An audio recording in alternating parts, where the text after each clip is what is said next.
Welcome to Family Friday. How do you define success? How do you measure it?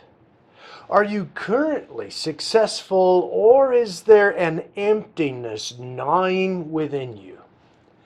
What role do possessions and pleasures and power have in your ideal life? Probably more importantly, where does God and serving others fit in to this success? The proverb writer made an astute observation in chapter 30, verses 7 through 8. The writer says, "Two things I ask of you, that is, ask of the Lord. Do not deny them to me before I die." First request, remove far from me falsehood and lying. Request number 2, give me neither poverty nor riches. So the proverb writer says too much, too little conserves the energy needed for a worthwhile life. Possessions, pleasures, and power are merely implements to build. In and of themselves, these three do not equal success any more than owning a million Lego pieces can make a person an engineer. It is what you do with possessions and pleasures and power and Lego pieces, as far as that matters. That's what counts. Exhibiting the character of Jesus is the ultimate success, and it takes far less possessions, pleasures, and power to be the Lord than most of us assume. Just look at Jesus' lifestyle. It was characterized by simplicity, service, and sacrifice. Unfortunately, most people go about living as if God is not.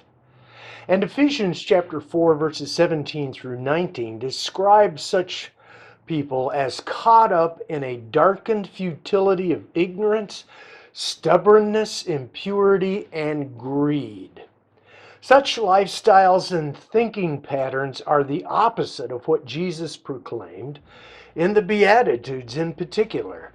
Think about Matthew chapter 5, starting with verse 3. It's the poor in spirit, the mournful, the meek, those desperately desiring to do righteousness, the merciful, the innocent, peace creators, and the persecuted. These are the ones that are blessed or successful from Jesus' point of view. And they're the ones entering the presence of God both now and in eternity. Believing husbands and wives need to remind themselves of whom Jesus was and is, how he stood up to the power hungry, scoffed at those addicted to possessions, and how he promoted the pleasure of loving others as much as yourself. Now, let's face it, husbands can be selfish, as can wives and children. So one practice that we all need to do that can change us, and if we do it as a couple, can change our marriage, is to really look at ourselves and ask, do we act like Jesus?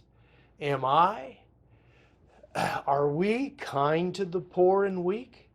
Are we trusting the Father to provide for needs? Do I or do we forgive those who have trespassed against me or us? Am I or are we able to see that genuine success is not fully realized until on the other side of this life?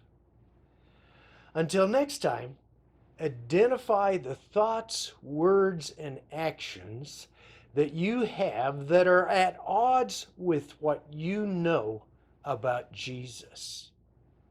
God bless.